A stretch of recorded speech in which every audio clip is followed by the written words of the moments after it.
ओम शांति। अभी कई समझते हैं कि बाबा कैसे बात करते हैं या बाबा क्या कहते हैं। जैसे दो व्यक्ति हैं, अगर दो व्यक्तियों के मध्य बहुत अच्छी अंडरस्टैंडिंग है तो अगर कोई एक सोचता है कि वो क्या सोचेगा, आज का मनुष्य भी ऐसा सोच लेता है कि वो क्या सोचेगा, तो उसको ऑटोमेटिकली समझ आ जाती है कि वो ये सोचेगा। फिर जब वो एक दूसरे के संपर्क में आते हैं, माना या फोन से बात करते हैं, तो वो कहता है कि मुझे यही लगा था कि आप यही कहेंगे, क्योंकि उसको उसकी अंडरस्टैंडिंग है, समझ है कि वो क्या सोच सकता है। तो क्या कहते हैं कि बाबा क्या टच करते हैं, हमें कैसे पता चले। तो ये जो मुरलियां चलती है ना, तो जब ये मुरलियां चलती हैं तो इनको इनके अंदर बहुत सारे ऐसे पॉइंट्स होते हैं जिसके आधार पर आप परमात्मा क्या चिंतन में रहता है, बाप दादा क्या चिंतन में होता है, उसको बहुत आसानी से जज कर सकते हैं। लेकिन हम सिर्फ सुन लेते हैं, इनको याद नहीं रखते हैं, माना स्मृति में नहीं रखते हैं। तो जैसे ही कोई सिचुएशन आती है, वही वाली सिचुएशन आती है जिसपे बाबा ने पहले बोल चुके होते हैं। लेकिन अब उस सिचुएशन पर आपने उसको कैसे तोला, कैसे जज किया, ये उतना ही निर्भर करता है कितना आप दोनों के बीच में अंडरस्टैंडिंग है। माना आपने बाप को कितना जाना है, कितना पहचाना है, कितना समझा है। क्योंकि समय को भी देखना होता है कि अभी कौन सा समय चल रहा है, अभी ड्रामा में सीन कौन सा चल रहा है, उसके हिसाब से भी श्रीमत होती है। अब बाहर ना निकलने का समय है, श्रीमत है कि बाहर ना निकलो। और कई बार आप मुरलियों में देखेंगे कि आपको मंदिरों में जाना चाहिए, इधर जाना चाहिए, अब आप कहोगे मुरली में तो ये आया है, अब क्या करें, बाबा तो ये कह रहे हैं। आपको जो श्रीमत दी गई है वो समय को देखकर आपने अनुभव करने। जैसे बाबा ने कहा हुआ है कि एक ऐसा समय आएगा से जो घर से बाहर नहीं निकल पाओगे, तो वो वाला पॉइंट याद नहीं आता। आज क्या याद आता है? मंदिरों में जाने के लिए कहा है, प्रदर्शनियां लगाने के लिए कहा है, तो वो वाला पॉइंट अभी लगाने से क्या फायदा होगा? तो श्रीमत के वो विपरीत हो जाएगा। क्योंकि अभी जो यूनिवर्सल श्रीमत मिली है कि आपको घर गृहस्थ में रहते अपने घर को आश्रम की तरह बनाते, सेंटर्स की तरह बनाते, हर एक को अपनी उन्नति के लिए अपना पुरुषार्थ करना है, श्रीमत पर माना। और श्रीमत आपको मिल रही है मुरली से।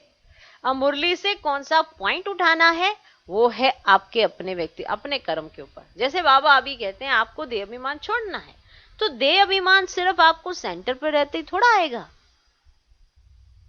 या कहीं जाएंगे तो थोड़ा ही आएगा। एक घर में 4 लोगों के बीच में भी आपको देह अभिमान आएगा, और वहां पर भी आपको जज करना होगा कि मेरा देह अभिमान किस किस रूप से आता है।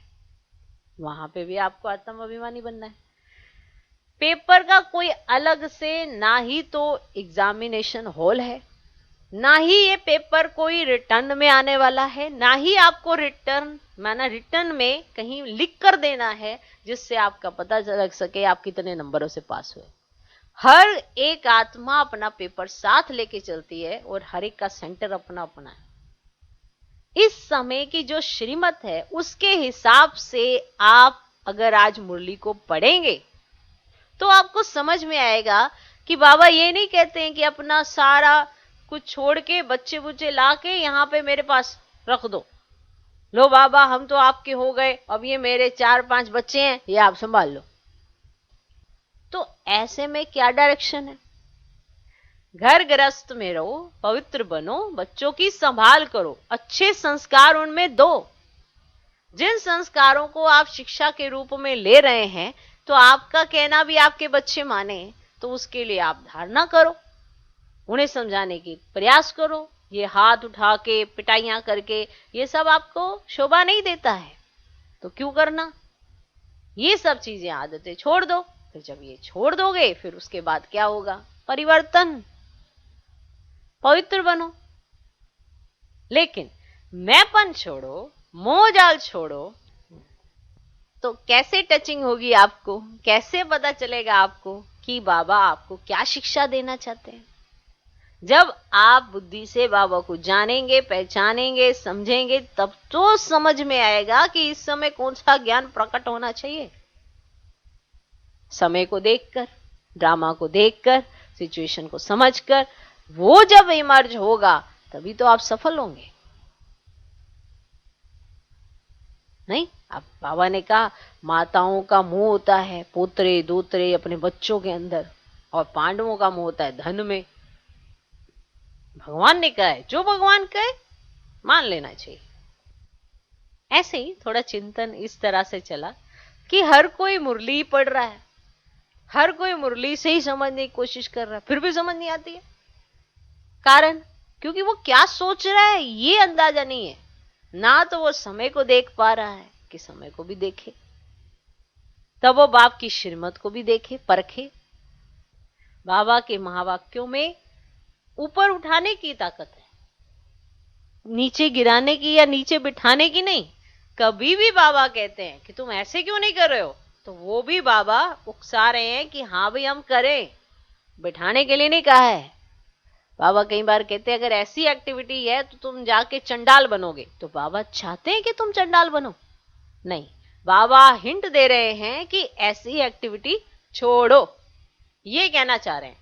लेकिन अब अंडरस्टैंडिंग ही नहीं है तो क्या समझेंगे। देखा बाबा ने भी कह दिया चंडाल में ही जाएंगे। अब इसको बात को पकड़ लो। अब बताओ इसमें पुरुषार्थहीन होंगे या पुरुषार्थ बढ़ेगा? तो कहने का भाव है कि बाबा की जो इतने महावाक्य होते हैं, जो इतनी टचिंग होती है, जो इतना सब कुछ है, वो टचिंग है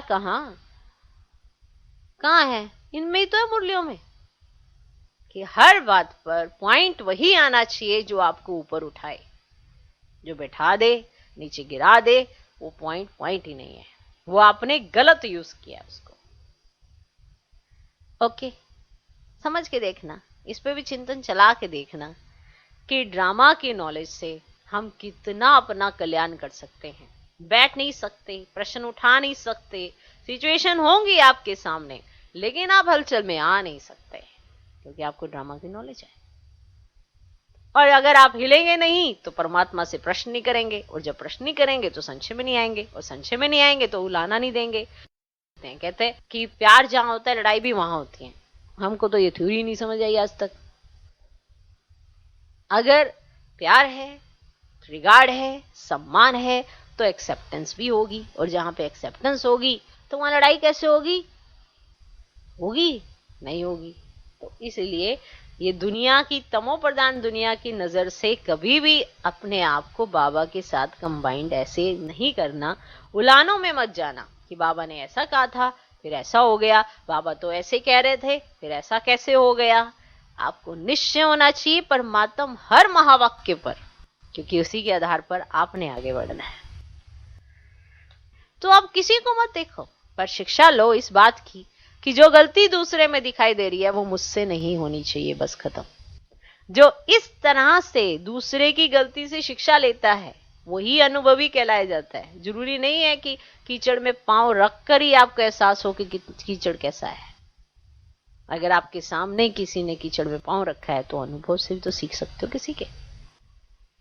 तो ऐसा नहीं बनना है कि आप उसमें जाएं और फिर अनुभव पाएं। आप न्यारे प्यारे होकर भी सब अनुभवों को फेस कर सकते हो। इसलिए बाबा की जो मुरली होती है उससे ही आप सब कुछ ले सकते हो। किसी को कोई ये सोचे कि नहीं हमारी तो टीचर वैन ऐसी ही नहीं है ना, आपकी तो टीचर वैन बड़ी अच्छी है, इस तरह की चिंतन भी नहीं होने चाहिए। सब टीचर्स नंबरवार तो हैं, लेकिन हमारा टीचर तो एक ही है ना, वो है शिव बाबा, और वो रोज मुरली भेजते हैं। उसी के आधार पर आपकी पढ़ाई होती है। ओके, ओम शांति।